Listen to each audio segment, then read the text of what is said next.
საერთაშორისო იურიდიული ზეწოლა ისრაელზე ბოლო რამდენიმე კვირაში კვლავ კრიტიკულ წერტილს აღწევს. კოორდინირებული ნაბიჯით 6-მა დასავლურმა მთავრობამ, საფრანგეთმა გაერთიანებულმა სამეფომ, კანადამ, ავსტრალიამ, ახალმა ზელანდიამ და ნორვეგიამ ფართომასშტაბიანი ახალი სანქციები დააწესა ისრაელელ დასახლებულთა ქსელებსა და ლიდერებზე. ამ კვირაში კი საფრანგეთმა კონკრეტულად აუკრძალა ფინანსთა მინისტრ სმოტრიჩს ქვეყანაში შესვლა. ეროვნული უსაფრთხოების მინისტრ ბენ გვირს უკვე აკრძალული აქვს შესვლა ამავე ქვეყნების უმეტესობაში. საერთაშორისო სისხლის სამართლის სასამართლოს დაკავების ორდერები ბენიამინ ნეთანიაჰუსა და იოავ გალანტის წინააღმდეგ კვლავ ძალაშია. და სულ რამდენიმე კვირის წინ ჰარეთსმა გაავრცელა ინფორმაცია, რომ კიდევ 5 საიდუმლო ორდერი გასცა საერთაშორისო სისხლის სამართლის სასამართლომ ისრაელის პოლიტიკოსებისა და სამხედრო ოფიცრების წინააღმდეგ.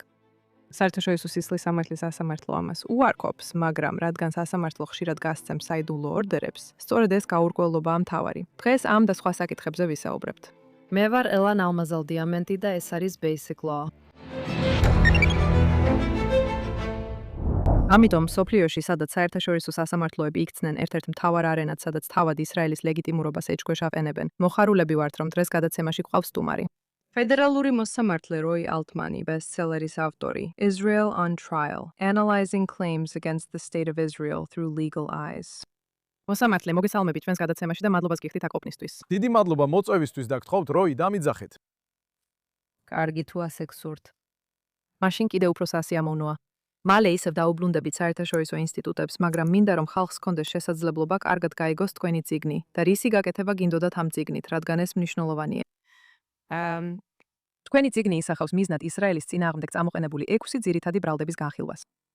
კოლონიალიზმი, საერთაშორისო არალეგიტიმურობა, პალესტინის სახელმწიფოს დაბლოკვა, ღაზა როგორც ღია ცის ქვეშა საპყრობილე, აპარტეიდი და გენოციდი. საკმაოდ შთამბეჭდავისია.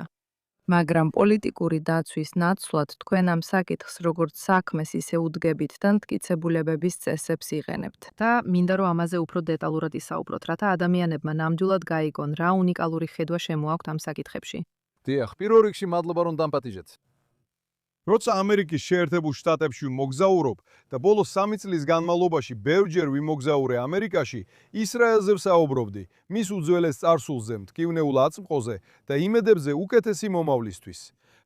ათასობით საუბარი მქონია ადამიანებთან ეკლესიებში, კოლეჯებში, იურიდიულ სკოლებსა და საშუალო სკოლების კამპუსებში მთელი ქვეყნის მასშტაბით. ამ საუბრებში მივხვდი, რომ მთელი დებატი ისრაელზე საბოლოოდ 6 ძირითად მტკიცებას ეკრნობა, რომელსაც სამწუხაროდ ბევრი ადამიანი იზიარებს ისრაელთან დაკავშირებით. და კარგი ამბავი ორი რამეა. პირველი, ეს ყველაფერი სრულიად მცდარია. მაგრამ მეორე, ჩვენ არ გვჭირდება ჩვეულ პოლიტიკურ ყვირილკამათში ჩართვა სწორი პასუხის მისაღებად, რადგან მათი თითოეული მტკიცება არსებითად იურიდიული მტკიცებაა. და ჩვენ გვაქვს კარგად განვითარებული მეთოდოლოგია, რომელიც ასობით წლის განმავლობაში დასავლეთში შეიქმნა სამართლებრივი ხასიათის სადავო მტკიცებების შესაფასებლად. ამიტომაც ვიფიქრე, რატომ არ გამოვიყენოთ იგივე იურიდიული მეთოდოლოგია, რომელსაც სხვათა შორის ამ ქვეყნის მოსამართლეები, იურისტები და ნაფიც მსაჯულები ყოველდღიურად იყენებენ სასამართლოებში და იურიდიულ ოფისებში ამერიკის მასშტაბით. ეს არის დროით გამოცდილი მეთოდოლოგია, რომელიც სამართლიანობასა და სამართალზეა დაფუძნებული და წარმოადგენს სათანადო საფუძველს სიმართლის გასაგებად და მისაკვლევად. და ჩვენ ვიცით, რომ მას ვენდობით, ხომ ასეა? ასე რომ განსხვავებით იმ პოლიტიკური კამათებისგან, რომლებიც თქვენს სადილის მაგიდასთან, ან თქვენი შვილის დაბადების დღეზე, ან სადმე სხვაგან ხდება, სადაც არავინ არავის უსმენს და საერთო საფუძველი არ არსებობს, რადგან არავინ თამაშობს ერთი და იმავე წესებით. ჩვენ ვიცით, რომ ამ წესებს ვენდობით, რომ მივებთ მათ როგორც საერთო საფუძველს, რომელზეც ბრძოლა, რაც არ უნდა იყოს იმ დღეს ეს ბრძოლა, უნდა გაიმართოს და მოიგოს. რადგან ჩვენ მას ვიყენებთ იქ, სადაც სიმართლის თქმას ყველაზე დიდი მნიშვნელობა აქვს, ხომ ასეა? სასამართლოში, სადაც ვიღაცის სიცოცხლეს ასწორზე დევს. მაშ რატომ არ გამოვიყენოთ იგივე მეთოდოლოგია, იგივე ინსტრუმენტების ნაკრები და არ გამოვიყენოთ ის ამ 6-ვე ბრალდებაზე ისრაელის წინააღმდეგ და ვნახოთ რა მოხდება. და სწორედ ამიტომ ქვია წიგნს ისრაელის სასამართლოზე. ჩვენ ვილებთ თითოეულ ამ 6 ბრალდებას, როგორც თქვენ ამბობთ, გენოციდი. ეს უბრალოდ იურიდიული ბრალდებაა. არ ღვევს თუ არა ისრაელი ომის კანონებს? აპარტეიდი. ესეც იურიდიული საკითხია. დისკრიმინაციას უწევს თუ არა ისრაელი თავის უმცირესობათა მოქალაქეებს.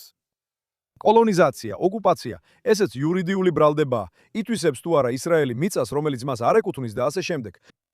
მოდით ამ მეთოდოლოგიას თითოეულ ამ 6 ბრალდებაზე გამოვიყენებთ. თითოეულ თავში იქნება ერთი ბრალდება, 6 თავი, 6 ბრალდება. ჩვენ ვადგენთ შესაბამის მეთოდოლოგიას და ვირებთ გადაწყვეტილებას ასე თუ ისე. ქონდა პატივი თქვენი წიგნი წამეკითხა ამ გადაცემისთვის მოსამზადებლად და შემიძლია ვთქვა, რომ ამ საკითხებს ნამდვილად ისეთი კუთხით ეკიდებით, როგორც აქამდე არ მინახავს.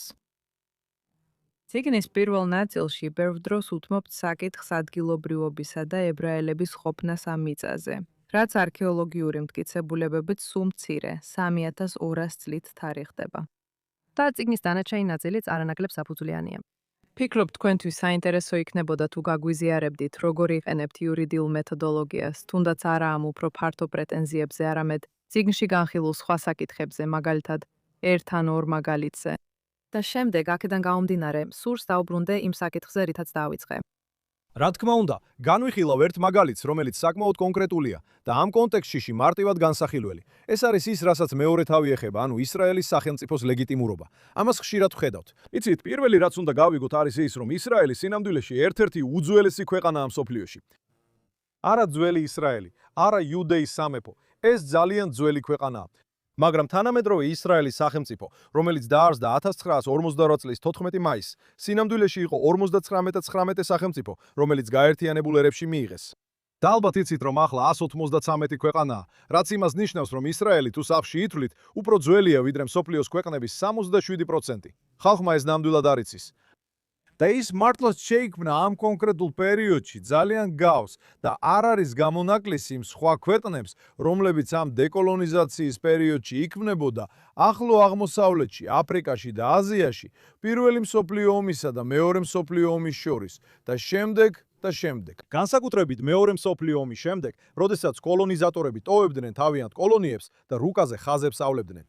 ამიტომ ეს დიდად არ განსხვავდება მაგალითად იორდანიის ან ერაყის, ან რა თქმა უნდა ლიბანისა და სირიის, ან კამერუნის შექმნისგან და ამ წიგნში ყველა ამ განსხვავებულ მაგალითზე ვსაუბრობ. მაგრამ მთავარი ისაა, რომ ისრაელის არალეგიტიმურობის მტკიცება ძალიან მარტივად შეიძლება გაანალიზდეს. რადგან მიუხედავად იმისა, რომ ჩვენს ანთროპოლოგებსა და ლინგვისტებს 7000-ზე მეტი განსხვავებული ეთნიკური ჯგუფი, სხვადასხვა ხალხი აქვს გამოვლენილი მსოფლიოში, რეალობა ისაა, რომ მათგან 99%-ზე მეტს საკუთარი სახელმწიფო არ აქვს, ხომ ასეა? მსოფლიოში მხოლოდ 193 ქვეყანაა. და ეს მხოლოდ დრუზებს, ქურთებსა და იეზიდებს არ ეხება, არამედ ათასობით სხვა ხალხსაც, მათ შორის ამერიკელ ინდიელებს, როჰინგიებს, უიღურებს და სხვებს. და რა არის ის, რაც შესაძლებელს ხდის, რომ ხალხმა, რომელსაც ყველა ვეთანხმებით, რომ ცალკე განსხვავებული ეთნიკური ჯგუფია, შეძლოს დამოუკიდებლობის, სუვერენიტეტის, საკუთარი ლეგიტიმური ეროვნული სახელმწიფოს მოპოვება. ჩვენ ამისთვის იურიდიული კრიტერიუმი გვაქვს, ზუსტად ისე, როგორც გვაქვს იურიდიული კრიტერიუმები იმისთვის, რა ითვლება თქვენ სახლში შესაბამის ჩხრეკად, ან შეგიძლიათ თუ არა მაგალითად პასუხი გასცეთ ვინმეს, ვინც რაღაც ისეთი თქვა, რაც არ მოგწონთ და ასე შემდეგ. და ეს იურიდიული კრიტერიუმი ჩამოყალიბდა კონფერენციაზე, კონვენციაზე მონტევიდეოში, ურუგვაიში 1923 წელს. მას მონტევიდეოს კონვენცია ეწოდება. მას 4 მარტივი ელემენტი აქვს. და ეს 4 ელემენტია. გაქვთ თუ არა განსაზღვრული საზღვრები? გაქვთ თუ არა განსაზღვრული მოსახლეობა? გაქვთ თუ არა შესაძლებლობა ჩაერთოთ საგარეო ურთიერთობებში და თავ თუ არა ერთი ეფექტური მთავრობა? საქმე ისაა, რომ ისრაელს ეს ყველაფერი აქვს, ხომ ასე? მას აქვს განსაზღვრული საზღვრები, თუნდაც ზოგჯერ მეზობლებთან დაობს. ზუსტად სად გადის ეს საზღვრები? მას ყავს განსაზღვრული მოსახლეობა. ისრაელები, როგორც არაბები, ასევე ებრაელები. მას აქვს საგარეო საქმეთა სამინისტრო, სადაც ძალიან კვალიფიციური თანამშრომლები ყოველდღიურად აწარმოებენ საგარეო ურთიერთობებს.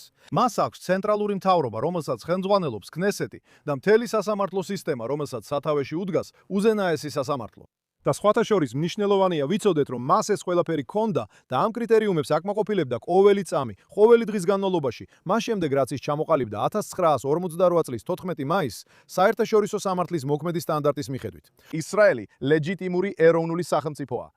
და ვინც სხვაგვარად ამბობს, უბრალოდ ცდილობს სხვა წესებით ითამაშოს. და ერთ-ერთი რამ, რასაც ეს წიგნი ამტკიცებს, არის ის, რომ დასავლურ საზოგადოებაში საბაზისო სამართლებრივი პრინციპი, რაზეც ყოველდღიურ ფიქრობთ, როგორც იურისტები, მოსამართლეები და ნაფიც მსაჯულები, ამერიკის შეერთებულ შტატებში ასეთია. ის, რაც ყველა დანარჩენზე ვრცელდება, თანაბრად უნდა ვრცელდებოდეს ებრაელებზეც, ხომ ასეა? სიტყვა, ფრაზა, სამართლებრივი ტესტი არ შეიძლება ერთნაირად ვრცელდებოდეს შავკანიანებზე, ებრაელებზე ან ამერიკელ ინდიელებზე და სხვანაირად ყველა დანარჩენზე.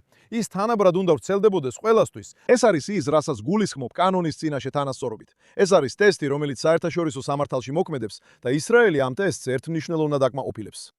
მაგრამ აი რა არის საქმე. მსოფლიოს 140-ზე მეტი ქვეყანა, მათ შორის ბევრი ისეთი, რომელიც ამტკიცებს, რომ ისრაელი არალეგიტიმური სახელმწიფოა, მიუხედავად იმისა, რომ ისრაელი აკმაყოფილებს მონტევიდეოს 4-ვე კრიტერიუმს, აღიარებს ეგრეთ წოდებული პალესტინის სახელმწიფოს, მიუხედავად იმისა, რომ უდავოა, რომ ეგრეთ წოდებული პალესტინის სახელმწიფო ვერ აკმაყოფილებს და ფაქტობრივად ვერ გადის მონტევიდეოს 4-პუნქტიან ტესტს, რადგან მას არ აქვს განსაზღვრული საზღვრები. და აღსანიშნავია, რომ 2025 წლის ზაფხულში პალესტინის სახელმწიფოს აღიარების შესახებ პრეს-რელიზებში ყველა ევროპული ქვეყანა, რომელმაც ეს სახელმწიფო აღიარა, სულიად არ იყო მზად ეთქვა, სად არის მისი საზღვრები, რადგან არ სურდათ, რომ მეორე დღეს თავად პალესტინელებს ეთქვათ, არა, ეს ჩვენი საზღვრები არ არის. ჩვენი საზღვრები მოიცავს ჰაიფას, თელ-ავივს, თელ იერუსალიმს და კიდევ სხვა ტერიტორიებს.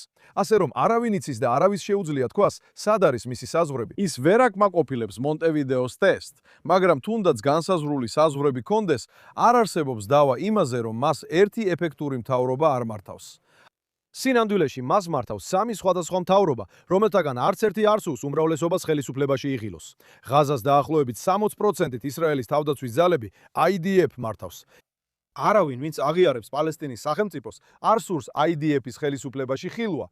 40%-ის მართავს ჰამასი, რომლის შესახებაც თითქმის ყველა იმ 140-მდე ქვეყანამ, ვინც პალესტინის სახელმწიფო აღიარა, განაცხადა, რომ ის ვერასდროს იქნება პალესტინის ხალხის ლეგიტიმური მთავრობა. და შემდეგ დასავლეთ სანაპიროს, იუდეასა და სამარიას ისევ მართავენ. მისი ნაწილი ისრაელის მიერ იმართება, რაც არც ერთ ამ ქვეყანას არ სურს, რომ ხელისუფლებაში იყოს. და მეორე ნაწილი იმართება პალესტინის ავტონომიის მიერ, რომელიც არის კორუმპირებული, არაეფექტური და სრულიად არაპოპულარული მთავრობა, რომელსაც როგორც ყველა გამოკითხვა და კვლევა აჩვენებს, თავად პალესტინის ხალხის მხარდაჭერაც კი არ აქვს. ამიტომ იმის ნაცვლად, რომ ერთმა ეფექტურმა მთავრობამ მართოს, პალესტინელები იმართებიან 3 სხვადასხვა მთავრობის მიერ, რომელთაგან არც ერთს არ აქვს ლეგიტიმური მმართველობის უფლება ამ მოსახლეობაზე. ეს ვერ აკმაყოფილებს მონტევიდეოს ტესტს.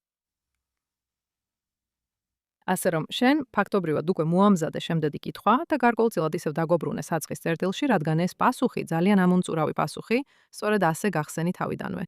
თუ ეს ხალხს მოეწონა, გირჩევ წაიკითხოთ წიგნი, რადგან დაახლოებით ასეა აგებული მთელი წიგნი. და თუ ეს პასუხი დამღლელად მოგეჩვენათ, ალბათ არ უნდა წაიკითხოთ ეს წიგნი.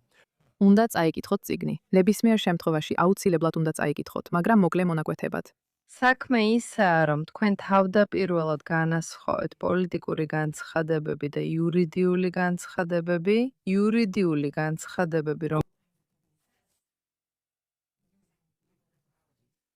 და შემდეგ დავასრულოთ იმით, რომ სახელმწიფოებმა აღიარეს, არ ვიცი რამდენად პრაქტიკაში, მათი პოლიტიკის თვალსაზრისით, მაგრამ სულ მცირე სახელით მაინც პალესტინის სახელმწიფო, რომელიც არ შეესაბამება საერთაშორისო სამართლის მოთხოვნებს, როგორც ყველა დანარჩენი ამოქმედებს.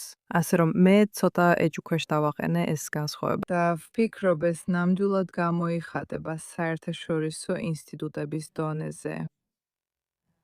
ასე რომ თქვენ იყენებთ ამერიკულ შიდა სამართლებრივ სტანდარტებს სახელმწიფოს დასაცავად, მაგრამ ეს საერთაშორისო ორგანოების თხვებს იყენებენ. მაგალითად 2024 წელს, როგორც ყველამ ვიცით, ჰააგის საერთაშორისო სასამართლომ მიიჩნია შესაძლებლად სამხრეთ აფრიკის მიერ წამოყენებული ბრალდებები, რომ ისრაელი გენოციდს ჩადის, შეიძლება ამ ბრალდების განსაზღვრებაში ჩაედიოს. და როგორც ადრე თქვით გადაცემაში, ჰააგის სისხლის სამართლის საერთაშორისო სასამართლო ფაქტობრივად დასდევს ისრაელის ლიდერებს, ხოლო დასავლელი მოკავშირეები სანქციებს უწესებენ მოქმედ მინისტრებს. მაინტერესებს, უბრალოდ არასწორად ხო არ იტანებენ ყველა კანონს, თუ ვეცდებით გულხოთ შევაფასოთ, ან იქნება ეს ინსტიტუტები უბრალოდ მიტაცებულია და ამიტომაც იურიდიული არგუმენტები ცოტა. შეიძლება თემას აცდენილია.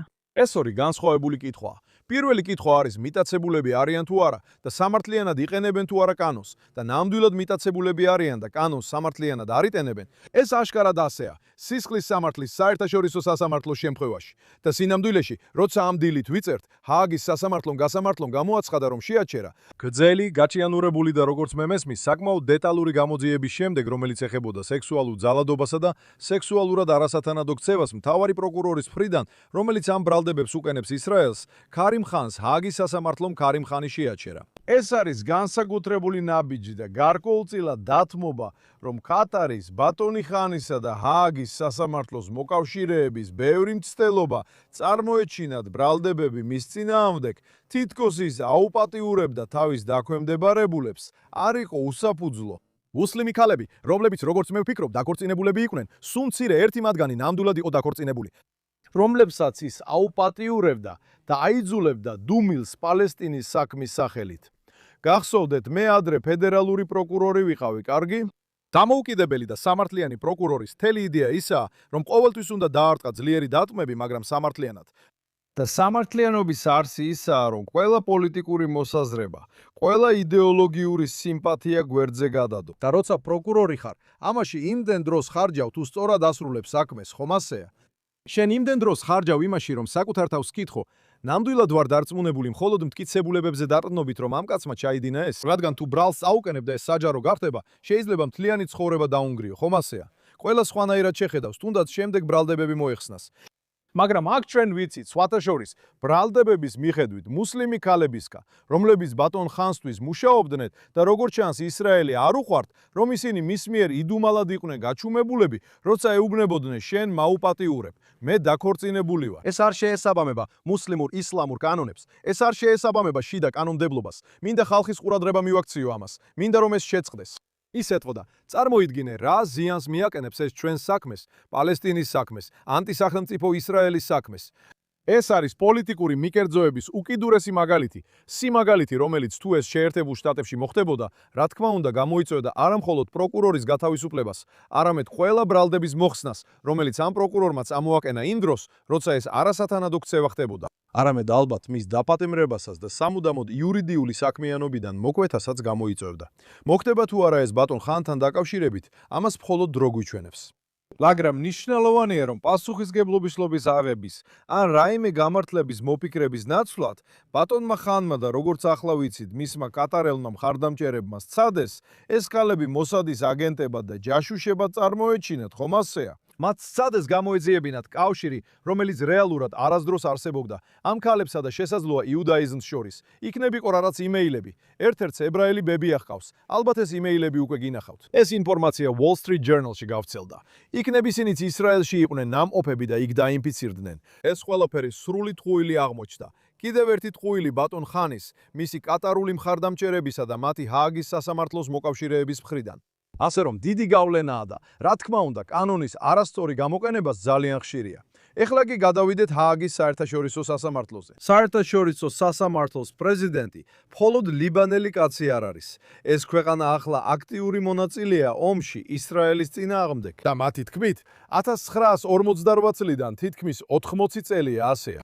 როგორც ჩანს, ეს არ არის ყველაზე ობიექტური ადამიანი, რომ იყოს სასამართლოს პრეზიდენტი და განიხილავდეს ყველაზე სერიოზულ ბრალდებებს იმ ქვეყნის წინააღმდეგ, რომელთანაც შენი ქვეყანა ომშია. ეს უკვე პრობლემაა. მაგრამ მას აქვს ხანგრძლივი გამოცდილება, სანამ ამ სასამართლოს მოსამართლე გახდებოდა ანტიისრაელური მიკერძოების, ინტერნეტში განსაკუთრებით ისეთი განცხადებების გაკეთების, რომლებიც საბოლოოდ არ აღმოჩნდა სიმართლე და რომლებიც უკვე უარყოფილია. ეს არის ადამიანი, რომელიც ამ სასამართლოს ხელმძღვანელობს. ასე რომ დიახ, აქ ინსტიტუტების მიტაცებაც ბევრია და კანონის არასწორი გამოყენებაც. მაგრამ ეს ისევ გვაბრუნებს საწყის საკითხზე. ეს არ ნიშნავს, რომ კანონს როლი არ აქვს. და რატო ვამბობ ამას? ეს იმიტომ ვამბობ, რომ ნამდვილი ბრძოლა ქარიმ ხანთან არ არის. ნამდვილი ბრძოლა აქ არ არის ჰააგის სასამართლოს პრეზიდენტთან. ნამდვილი ბრძოლა აქ არის გულებთან. ეს არის დასავლური ცივილიზაციის ხალხის გულებისა და გონებისთვის ბრძოლა. და რეალობა ისაა, რომ მთელი ჩემი ცხოვრება ამერიკელად გავატარე. განსაკუთრებით ბოლო 3 წელი, როცა ამ დიდ ქვეყანას მოგზაურობდი. ეკლესიიდან ეკლესიაში, სკოლიდან სკოლაში.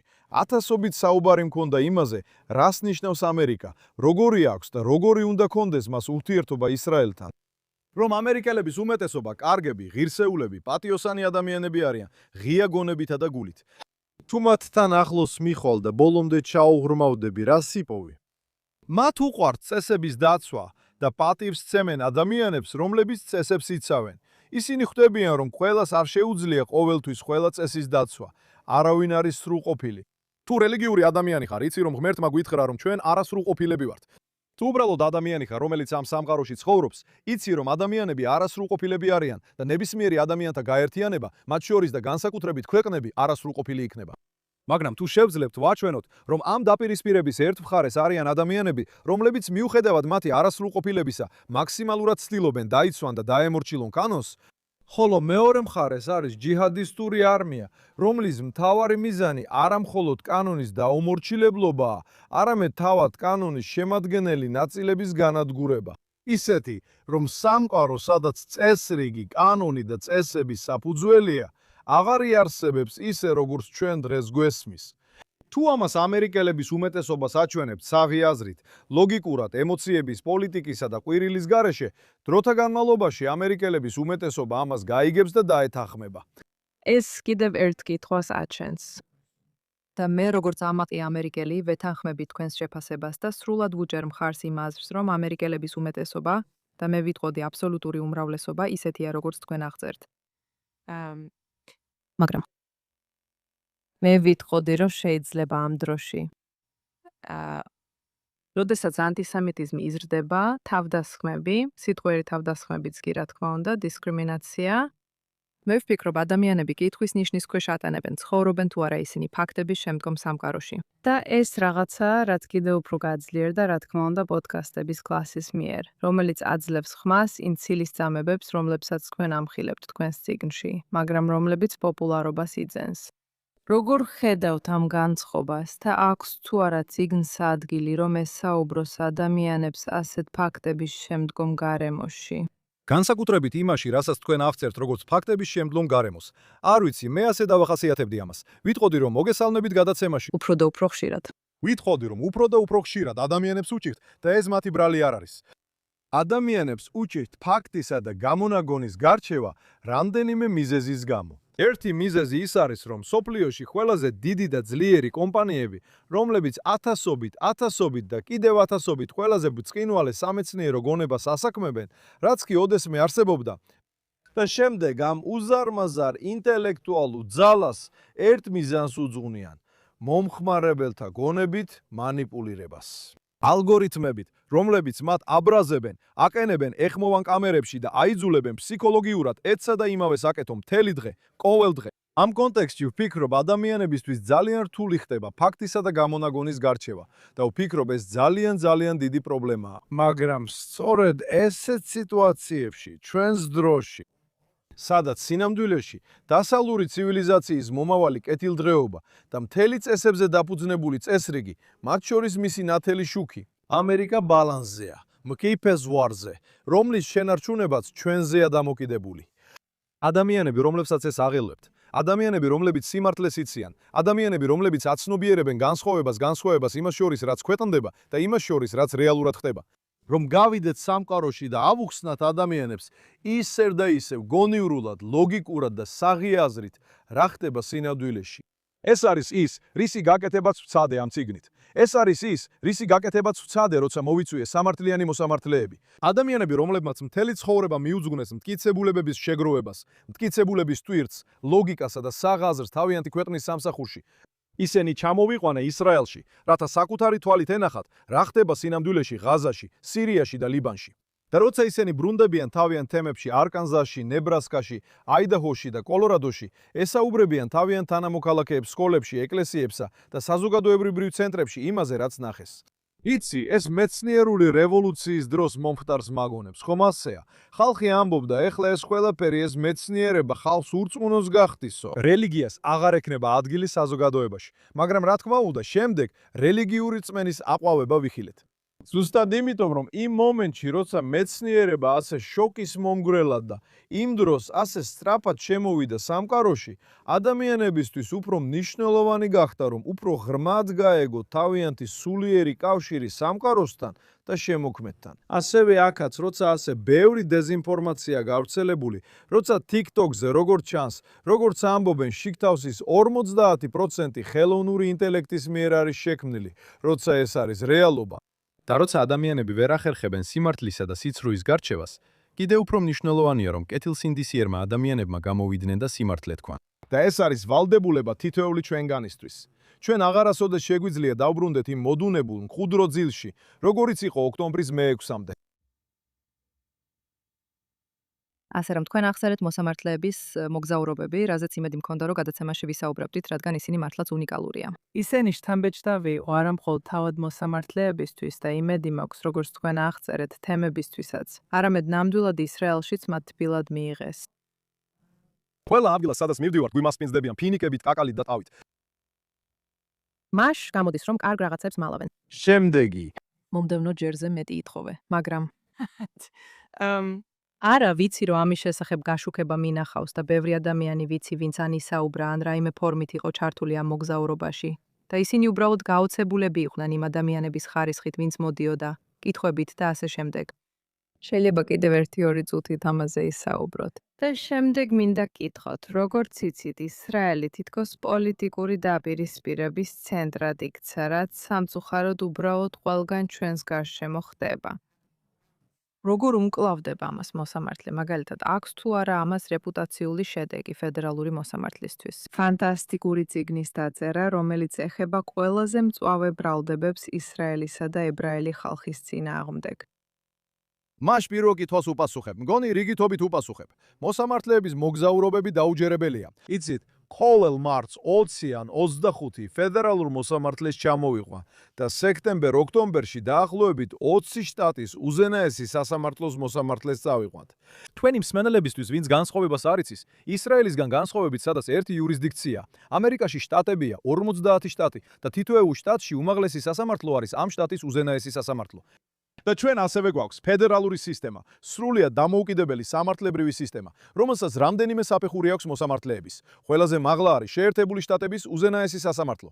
ამიტომ ჩვენ ფედერალური მოსამართლეები და შტატის უზენაესი სასამართლოს მოსამართლეები წავყავს. სხვათა შორის ამაში არაფერია უჩვეულო. არის რაღაც ძალიან მნიშვნელოვანი ამაში, რაც ამერიკულ სამართლებრივ ტრადიციაში არაპირდაპირად არის ჩადებული. და ასევე სხვათა შორის ებრაულ სამართლებრივ ტრადიციაშიც მნიშვნელოვანია იყო თავდაბალი იმასთან დაკავშირებით, რა იცი და რა არ იცი.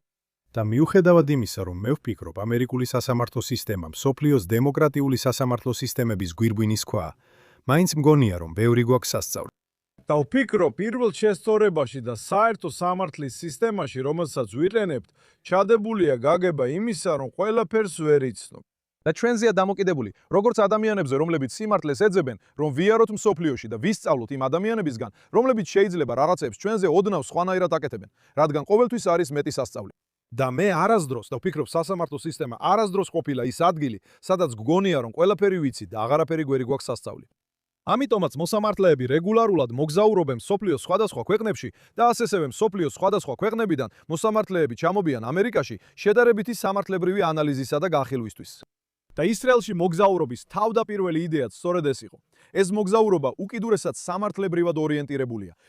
ჩვენ ვხვდებით ისრაელის უზენაეს სასამართლოს და ვხვდებით სასამართლო რეფორმის მოძრაობის ხელმძღვანელებსაც, ასე რომ ჩვენ ორივე მხარის პოზიციას ვისმენთ სასამართლო რეფორმის პროგრამასთან დაკავშირებით. ჩვენ ვხვდებით მაგის ოფიცრებს, რომლებიც რეალურად მართავენ ომს კირიადან და რომლებიც განლაგებულნი არიან მეთაურებთან ერთად ადგილზე, რათა უზრუნველყონ, რომ ღაზაში თითოეული დარტყმა შეესაბამება საერთაშორისო სამართლებრივ მოთხოვნებს. ჩვენ ჩრდილოეთში მივდივართ და ვხედავთ, როგორ ურთიერთობს ისრაელი თავის უმცირესობებთან, მათ შორის არა მხოლოდ არაბ, მუსლიმ და ქრისტიან უმცირესობებთან, არამედ დრუზებთან, ბაჰაიებთან და სხვა უმცირესობებთანაც. და რა თქმა უნდა, ვათვალიერებთ უძველეს ადგილებს, მათ შორის ქრისტიანულ ადგილებსაც, რომლებიც გვიჩვენებს, რომ ისრაელს არ მოუპარავს, ან არ მიუთვისებია სხვისი მიწა. ეს მიწა ებრაელებისა ათასობით წელია. ეს ყველაფერი მნიშვნელოვანი სამართლებრივი კითხვებია, რომელთა გაგება, ანალიზი და შემდეგ პასუხის გაცემა, ჩემი აზრით, უნიკალურად შეუძლიათ მოსამართლეებს. და როგორც ადრე ვთქვი, ყველა სახელით არ ვისაუბრებ, მაგრამ ვფიქრობ, ყველა მათგანთან მისაუბრია. და როცა ისინი ბრუნდებიან, სრულიად შეცვლილები არიან იმით, რაც ნახეს. და ეს სხვაობა, ეს შეუსაბამობა იმასთან, რასაც იქ ვხედავთ, რა ხდება რეალურად და რა გადმოიცემა აქ, სახლში, ახალ ამბებში, იმდენად დიდია. როგორც ადამიანი, რომელმაც მთელი ცხოვრება მიუძღვნა სიმართლის ძიებას, მტკიცებულებების შეგროვებას და რა თქმა უნდა, სამართლიანობისკენ სწრაფვას. ეს უბრალოდ გაიძულებს, რომ ხმა ამოიღო, სიმართლე თქვა და სწორედ ეს ვნახეთ ჩვენ. ამიტომაც შთაგონებული ვარ ამ მოსამართლეებით. ისინი ჩემი ყველაზე ახლო მეგობრები არიან მსოფლიოში. 7 ოქტომბრის შემდეგ, როცა თავი სასოწარკვეთილად მარტო ვიგრძენი, მათ მაჩვენეს, რომ მარტო არ ვიყავი და აღარასოდეს ვიქნებოდი მარტო. და ისინი ჩემი ნამდვილი გმირები არიან, თითოეული მათგანი. სხვათა შორის, ორივე პოლიტიკური პარტიის წარმომადგენლები, თეთრები, შავკანიანები და ყველა სხვაც, უბრალოდ საოცარი ჯგუფია ნამდვილი, ერთგული საჯარო მოხელეებისა. რაც შეეხება თქვენს ბოლო კითხვას, უნდა ვთქვა, რომ საერთოდ არ საუბრობ პოლიტიკაზე. იცით, თქვენ თქვით, რომ ეს საკითხი პოლიტიკურ თემად იქცა და შეიძლება ეს მართალია, მაგრამ იგივე შეიძლება ითქვას აბორტზეც. ეს ეხება სამოსამართლო ფილოსოფიასაც, ეს ეხება ერთსქესიან ქორწინებას, იარაღის უფლებებს, სკოლის არჩევას და ბევრ სხვა საკითხს, რაზეც მოსამართლეები ყოველდღიურად საუბრობენ არა მხოლოდ თავიანთი გადაწყვეტილებების დასაბუთებით, არამედ ლექციებში, საჯარო გამოსვლებსა და წერილებში. არაფერია ცუდი იმაში, რომ ილაპარაკოს სამართლებრივ საკითხებზე, თუნდაც მოგვიანებით პოლიტიკოსებმა ეს სამართლებრივი საკითხები პოლიტიკურ თემებად ან საარჩევნო საკითხებად აქციონ. და სინამდვილეში საკმაოდ უცნაური იქნებოდა იმის თქმა, რომ მხოლოდ იმიტომ, რომ პოლიტიკოსი შემდეგ ამ საკითხს პოლიტიკურად აქცევს, მოსამართლეს არ აქვს უფლება წინასწარ ისაუბროს ამ საკითხის სამართლებრივ შედეგებზე. სხვა სიტყვებით რა ვთქვათ, მანამდე და დამოუკიდებლად, სანამ ეს საკითხი პოლიტიკურად იქცევა და ამიტომ მოსამართლეები ხშირად წერენ წიგნებს სამართლებრივ და ისტორიულ საკითხებზე. მართლმსაჯულმა გორსაჩმა ახლახან დაწერა შესანიშნავი წიგნი დამფუძნებელ თაობაზე. მართლმსაჯულმა ბრაიერმა კი ადმინისტრაციულ სახელმწიფოზე დაწერა წიგნი. ეხლა ყველა ამაში არაპირდაპირად არის საკითხები, რომლებიც საბოლოოდ გარკვეულწილად პოლიტიკურ ხასიათს იღებს, ხომ ასეა? რას გულისხმობდა დამფუძნებელი თაობა? დამფუძნებელი თაობა რასისტული იყო. რევოლუციის მიზანი იყო კლასობრივი ეკონომიკების, ან კლასობრივი დომინირების, ან მონობის შენარჩუნება და დაცვა, როგორც ზოგიერთმა ადამიანმა ბოლო დროს დააკენა საკითხი. მართლმსაჯულმა გორსუჩმა მიანიშნა, რომ ასე არ იყო და მე ვფიქრობ, რომ ის მართალია. მაგრამ ნებისმიერ შემთხვევაში, მხოლოდ იმიტომ, რომ ეს საკითხი პოლიტიკურ თემად იქცა, ეს არ ნიშნავს, რომ მისთვის არ შეიძლებოდა ამის დაწერა. ასე რომ, რა თქმა უნდა, მე არ ვსაუბრობ პოლიტიკურ საკითხებზე. მე არასოდეს ვიტყოდი, იცით, ეს პოლიტიკოსი კარგია, ეს პოლიტიკოსი ცუდია. მე ვუჭერ მხარს ამ კანონს, ან ვეწინააღმდეგები ამ კანონ პროექტს. ასეთ რაღაცებს არ ვაკეთებ. და რა თქმა უნდა, არასოდეს ვისაუბრებდი ან ხარს არ დაუჭერდი რომელიმე პარტიას. ვფიქრობ, ასეთი რაღაცები არასწორი იქნებოდა. მაგრამ რა თქმა უნდა, როგორც იცით და ალბათ ამიტომაც უპასუხეთ ამ კითხვას, წიგნს არაფერ საერთო არ აქვს ამ საკითხებთან. იცით, ხალხი მეუბნება, რომ არ მოეწონება ჩემი წიგნი, რადგან სცულთ ბიბი, ან არ მოეწონება წიგნი, რადგან არ უყვართ ტრამპი, ან რაც არ უნდა იყოს, ხომ გესმით? და ყოველთვის ვამბობ, შესანიშნავია. წიგნში არც ერთი მათგანი არ არის ნახსენები, წიგნს არც ერთთან არ აქვს კავშირი. ეს არის წიგნი ისტორიაზე და წიგნი სამართალზე. მოსამართლეები ყოველთვის წერდნენ ისტორიასა და კანონზე და იმედი მაქვს, ყოველთვის ასე იქნება. მინდა გითხოთ. კითხვა დაუსვა თქვენი წიგნის ზოგიერთი დასკვნის შესახებ. წიგნი მთავრდება შემაძრწუნებელი გადახედვით ანტისემიტიზმის ზრდაზე 7 ოქტომბრის შემდეგ და თქვენ ციტირებთ მონაცემებს, რომელთა შესახებაც ჩვენ უკვე ვისაუბრეთ გადაცემაში, სადაც FBI-ის ანგარიშები აჩვენებს, რომ ებრაელები არიან რელიგიური ნიშნით სიძულვილის დანაშაულების მთავარი სამიზნე, უფრო მეტად ვიდრე ნებისმიერი სხვა უმცირესობა. არა, უფრო მეტიც ვიდრე ყველა სხვა რელიგიის ერთად აღებული. ეს ბევრად უფრო მნიშვნელოვანი საკითხია. კარგი, შემდეგ თქვენ ჩამოთვლით მაგალითებს. იქნება ეს მატასიაოს კონცერტის გაუქმება თუ სამწუხაროდ თინეიჯერი ფრანგი გოგონას საშინელი გაუპატიურება მხოლოდ იმიტომ, რომ ის ებრაელი იყო. ასევე ციტირებთ აიან ჰირსი-ალის, რომელმაც გააფრთხილა, რომ მიზანია ისრაელი წარმოაჩინონ ბოროტად და ყველა ებრაელი, ვინც მას უჭერს მხარს, თანამონაწილედ. დაიძულონ ისინი აერჩიონ, როგორც თქვენ ამბობთ, ან ღირსებასა და უსაფრთხოებას შორის, როგორც მან თქვა. ამიტომ გეკითხებით თქვენ როგორც იურიდიულ ექსპერტს, ყოფილ პროკურორს და ახლა მოსამართლეს, სად ეხმარება კანონი ამ პრობლემასთან ბრძოლაში? იქნება ეს დაკავშირებული კიდევ ერთხელ, სიტყვიერ თავდასხმასთან, ძალადობრივ თავდასხმასთან, დისკრიმინაციასთან, თან თუ სხვა საკითხებთან. და სად არის კანონის ზღვარი? სად არის ის უბრალოდ არასაკმარისი? კარგი, სადაც ადამიანებს უწევთ ალტერნატიული გზების მოფიქრება, რომ სცადონ და შეამცირონ ეს პრობლემები. ჯა, პირველ რიგში უნდა ვთქვა, რომ ეს წიგნი მოსამართლედ ყოფნისას არ დამიწერია. ეს წიგნი დავწერე როგორც ამერიკელმა, რომელსაც ძალიან აინტერესებს სიმართლე და დასავლური ცივილიზაციის მომავალი კეთილდღეობა, რომელსაც მჭიდროდ უკავშირებ ისრაელის მომავალ კეთილდღეობას. რომელიც ჩვენი ბრძოლის წინა ხაზზეა ბარბაროსობასა და ნიჰილიზმთან.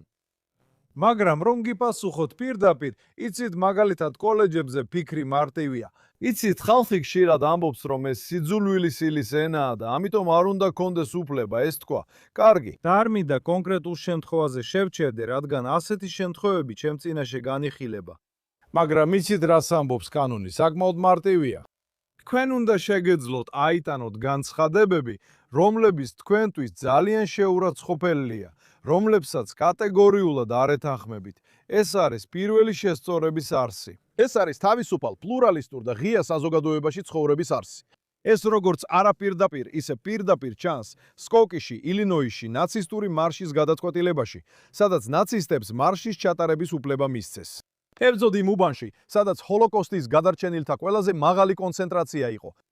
ზუსტად იმის საჩვენებლად, რომ ყველაზე საზიზღარ შეხედულებებსაც კი მიეცემათ შესაძლებლობა გამოხატვისთვის. რადგან ჩვენ გვჯერა, როგორც იცით, ერთმა მოსამართლემ თქვა, რომ მზის შუქი საუკეთესო სადეზინფექციო საშუალებაა. და ჩვენ ყოველთვის გვჯეროდა ამის, კარგი, მაგრამ არსებობს ზღვარი. აბა რა არის ეს ზღვარი? თქვენ ვერ უბიძგებთ ვინმეს პირდაპირი ძალადობრივი ქმედებისკენ. თქვენ ვერ იტყვით, კარგი, წადით და მოკალით ილანა ახლავე, რადგან ის ებრაელია და სიკვდილს იმსახურებს. თქვენ ვერ დაემუქრებით ვინმეს პირდაპირ. თქვენ ვერ იტყვით, კარგი, როი, მე მოკლავ შენ და შენ შვილებს, ხომ ასეა? ეს მუქარაა, ეს არ არის დაცული. და შემდეგ, რა თქმა უნდა, ქცევა არ არის დაცული. მაგალითად, იცით, როცა ამერიკულ კამპუსებში მოგზაურობდი, ბავშვები მოდიოდნენ ჩემთან და მეუბნებოდნენ, რომ ყოველ დღე სახლში დაბრუნებისას თავიანთ კარზე დახატული სვასტიკები ხვდებოდათ. ეს გამოხატვა არ არის, თუნდაც გამოხატვას გავდეს, რადგან ეს არის სხვის საკუთრებაში შეჭრა, ხომ ასეა? ბავშვების საერთო საცხოვრებლის ოთახი. შემდეგ ეს სტუდენტები მიდიოდნენ და მიმართავდნენ RA-ს, ან იმ ადამიანს, ვინც სართულს მართავდა და ეუბნებოდნენ, ნახეთ, სვასტიკა დახატეს. RA კი პასუხობდა, ამას იმსახურებდი. ამიტომ არაფერს გავაკეთეთ, რადგან ებრაელელი ხარ, ხომ ასე? ეს ცალკე დარღვევაა, რადგან გარდა იმისა, რომ ადამიანს არ აძლევს უფლებას სხვის საკუთრებაში შეიჭრას, კანონი არ აძლევს უფლებას ინსტიტუციას, მაგალითად უნივერსიტეტს თქვას, კარგი, ამას სხვა ჯგუფის მიმართ არ დაუშვებთ, მაგრამ შავკანიანების ან ებრაელების მიმართ დაუშვებთ. იმიტომ რომ ჩვენ ისინი გამოვყავით მორალური და სოციალური გარიკვისა და გაკიცხვისთვის. ეს არის ის, რასაც კანონი აშკარად კრძალავს. და შემდეგ, რა თქმა უნდა, გვაქვს ბოლო შემთხვევები, მაგალითად, იელში ვნახეთ ებრაელი სტუდენტები, რომლებიც ჩაბათში შედიოდნენ, სადაც მეც დავდიოდი, როცა იქ სტუდენტი ვიყავი. ზამთარში. სხვა სტუდენტები ყინულივით გატინულ წყლის ბოთლებს, ფაქტობრივად ყინულის ნაჭრებს ესროდნენ მათ, როცა ჩაბათში შედიოდნენ იელში. ჰარვარდში ვნახეთ, როგორ შემოერთდნენ სტუდენტები ებრაელ სტუდენტს და ფიზიკურად უშლიდნენ ხელს, რომ ან აუდიტორიაში, ან საერთო საცხოვრებელში შესულიყო. ეს მთელ ქვეყანაში ვნახეთ. ეს ფიზიკური ძალადობაა, სიტყვასთან კავშირი არ აქვს და კანონის მიხედვით დაცული არ არის. ასე რომ ვფიქრობ, ეს სამი კატეგორია დაგვეხმარება გავიგოთ, რა ფარბლებს იცავს პირველი შესწორება და რა არ იცავს პირველი შესწორება. მაგრამ ყველაზე მნიშვნელოვანი ვფიქრობ მეორე პუნქტია, რაც ნიშნავს, რომ უნივერსიტეტს არ შეუძლია თქვას, ეს ჩვენი წესი ებრაელებთან დაკავშირებით. და გვაქვს ცალკე წესი, რომელიც ყველას სხვას ეხება. და ეს ზოგჯერ ხდება, როცა უნივერსიტეტები ამბობენ, მაგალითად, კონსერვატორმა შეიძლება რაღაცა თქვას კლასში, გეი ქორწინებაზე ან ტრანსგენდერთა უფლებებზე. ან თუნდაც შეერთებულ შტატებში თანასწორი დაცვის შესწორებების ისტორია 1860-70-იანი წლებიდან. ეს ერთ-ერთ კამპუსზე არაპოპულარულად და სოციალურად მიუღებლად ჩაითვალა და უნივერსიტეტის წინააღმდეგ სარჩელი შეიტანეს. და უნივერსიტეტი თუ ის კერძო იქნებოდა, ზოგჯერ შეეცდებოდა სარჩელის შეწყვეტას. იტყოდა, ჰეი, ჩვენ კერძო დაწესებულება ვართ. პირველი შესწორების დაცვა ჩვენთვის სავალდებულო არ არის. ის მხოლოდ მთავრობას ეხება, ხომ ასეა? ეხლა კი როცა ებრაელები სარჩელებს წარადგენენ და იტყვიან, ჰეი, შენ კამპუსზე ეს სიტყვები მითხარი, ეს ჩემთვის მუქარა იყო, ჩემი უფლებები დაარღვიე, სიძულვილის ენა გამოიყენე და სკოლის წესებსაც დაარღვიე. იგივე უნივერსიტეტების სარჩელის შეწყვეტის შუამდგომლობას წარადგენენ და ამბობენ, ჩვენ ვერ დავსჯით ამ სიტყვებს, რადგან პირველ შესწორებას ვიცავთ, ორივე გზით ვერ იმოქმედებ, ხომ ასეა? ვერ შეძლებ პირველ შესწორებას მხოლოდ მაშინ დაემორჩილო, როცა ებრაელები ჩივიან და შემდეგ თქვა, რომ პირველ შესწორებას არ ემორჩილები, როცა სხვა ყველაა. ესეთი დისკრიმინაცია ამ მოთხოვნების გულში. ეხლა თითოეულ შემთხვევაში ეს მოთხოვნა გამართლებულია თუ არა, არ ვიცი. დღეს კანონი საკმარისად იცავს უმცირესობებს იმგვარი გამოწვევების წინაშე, როგორიც ებრაელებს აქვთ. მე ვფიქრობ, რომ იცავს. მაინტერესებდა. კიდევ ერთხელ ვურჩევ ამ წიგნს სხვებსაც. ძალიან დიდი შთაბეჭდილება მოახდინა ჩემზე, როცა წავიკითხე. იმედია მომავალში სხვა საკითხებზეც კიდევ ერთხელ დიმასპინძლებთ ჩვენს გადაცემაში. ვიცი, რომ ეხლა ძალიან დატვირთული პრეს-ტური გაქვს, რომელიც საუკეთესო გაგებით თითქოს არასდროს მთავრდება. ამიტომ ეხლა გაგიშვებ, მაგრამ გულწრფელად ვაფასებ, რომ დრო გამონახე და ჩვენს გადაცემაში მოხვედი. მადლობა მოწვევისთვის.